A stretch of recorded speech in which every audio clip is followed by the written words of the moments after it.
Halo, Assalamualaikum warahmatullahi wabarakatuh. Perkenalkan, nama saya Mafira Philip dengan NIM 225520112229 dari kelas TIF PK 22.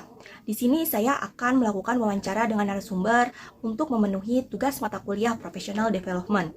Saya merupakan mahasiswa Teknik Informatika angkatan 2022 Universitas Teknologi Bandung. Berikut merupakan video wawancara dengan narasumber. Baik, di sini saya dengan Bapak Yogi. Di sini saya akan mewawancarai narasumber Pak Yogi. Yang pertama, perkenalan diri, latar belakang pendidikan, jabatan, dan posisi pekerjaan dari Pak Yogi sendiri. Oke, bismillahirrahmanirrahim. Assalamualaikum warahmatullahi wabarakatuh.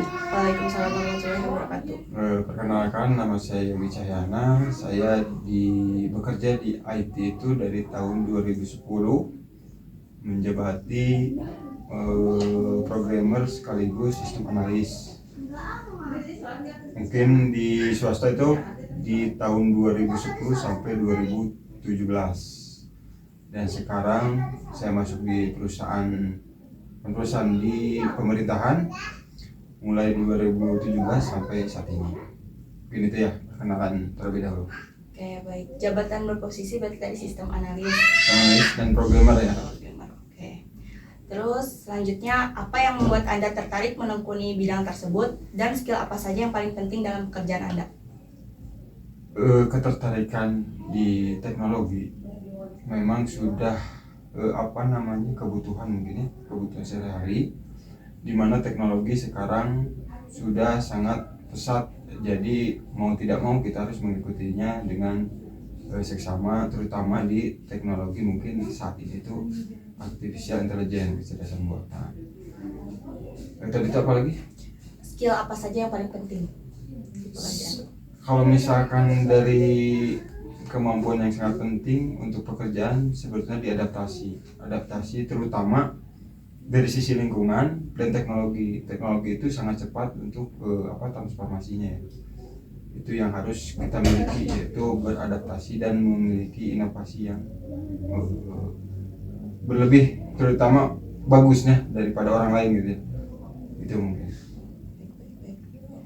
Lalu sekarang akan masuk ke sesi emotional intelligence. Yang pertama, menurut Anda sendiri bagaimana pekerjaan Anda saat ini? Apakah kemampuan untuk mengelola emosi itu penting? Di semua aspek pekerjaan itu sangat penting. Emosional terutama kan ketika kita memiliki anak buah ataupun atasan pun sekalian, kita harus memiliki emosional yang stabil, terutama di dalam pekerjaan kan ada tekanan dari terutama di deadline. Kita kan pressure yang sangat tinggi, otomatis emosi meningkat. Nah, di situ kita harus memiliki kestabilan emosional. Itu sih. Lalu faktor internal dan eksternal apa saja yang biasanya mempengaruhi kondisi emosional Anda? Yaitu tadi, kalau di internal mungkin internal ke pribadi itu mungkin dari sisi kesehatan mungkin ya, sisi kesehatan ataupun kondisi mungkin keluarga. Kalau di sisi eksternal, dalam eksternal itu yang tadi pressure-nya, deadline-nya itu yang biasa yang sering terjadi. Karena kalau di teknologi itu kan kita dituntut untuk lebih dahulu daripada orang lain, dari perusahaan orang lain atau dari instansi yang lain, harus lebih cepat. Karena kalau kita lambat, otomatis dari sisi penjualan dan marketingnya tidak cukup baik. Jadi harus cepat daripada yang lain. Lalu bagaimana cara Anda untuk mengendalikan keadaan tersebut ketika terjadi konflik internal dan eksternal? Ketika kita berada di swasta mungkin dalam tanda kutip itu cukup mudah, karena kita bisa mengevaluasi semua pegawai. Kalau kita umpamain, kita bisa mengevaluasi semua komponen-komponen di dalam suatu perusahaan. Contohnya misalkan ketika ada seorang yang tidak bisa mengejar deadline itu, kita evaluasi apakah dengan ditindak lanjut dengan pendidikannya ataupun kita penggantian personilnya seperti itu. Baik. Lalu menurut Anda sendiri apakah kecerdasan emosional itu sangat berpengaruh terhadap kinerja profesional seseorang? Sangat berpengaruh karena itu mempengaruhi performance pekerjaan. Baik, selanjutnya akan masuk ke segmen atau babak manajemen stres.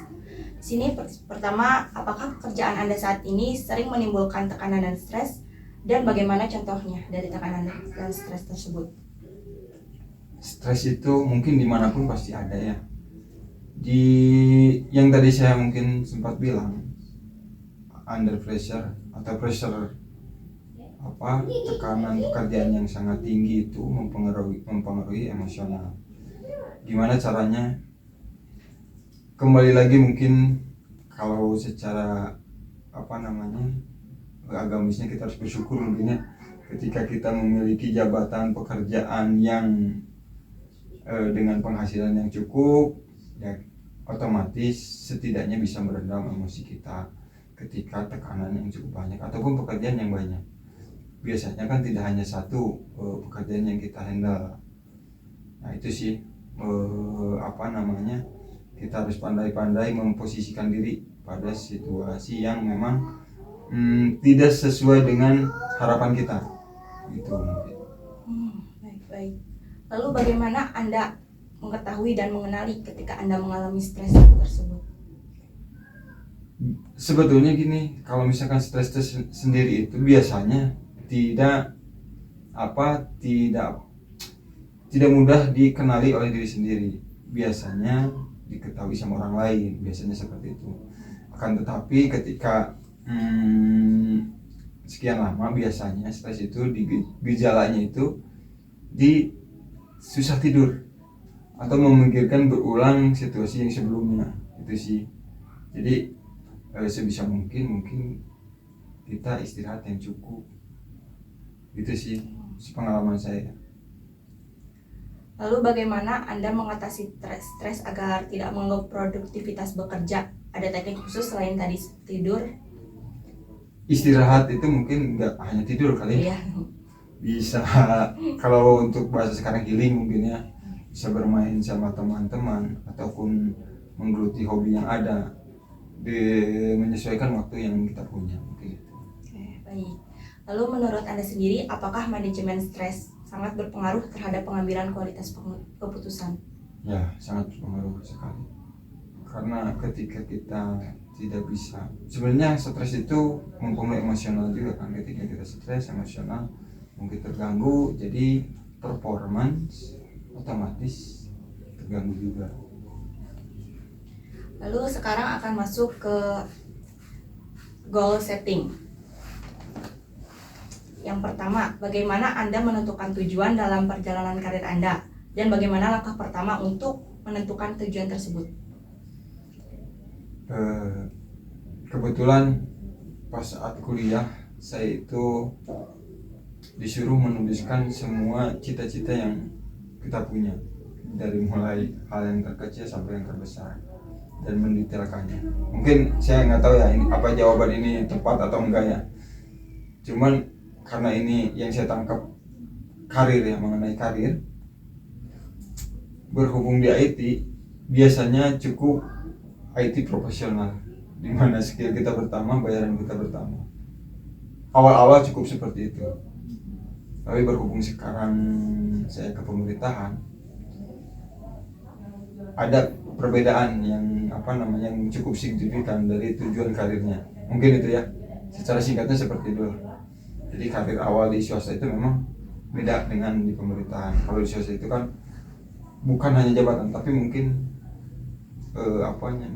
nge-upskillnya gitu, di kemampuannya. Lalu gimana Anda menetapkan target jangka panjang dan jangka pendeknya?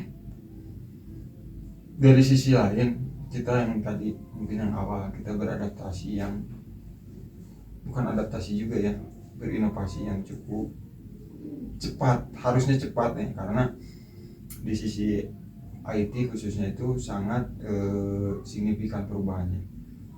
apalagi dari tahun 2020 sampai tahun sekarang.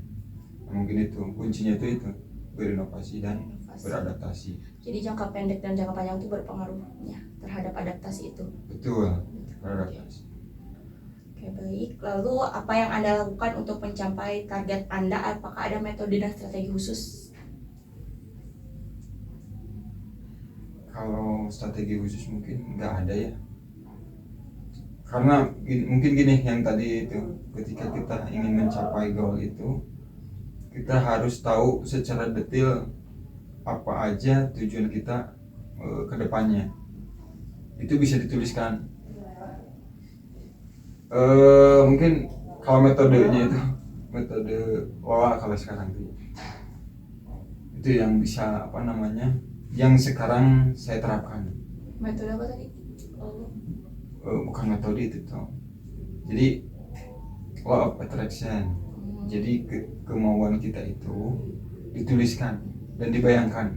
Intinya sih gitu sih.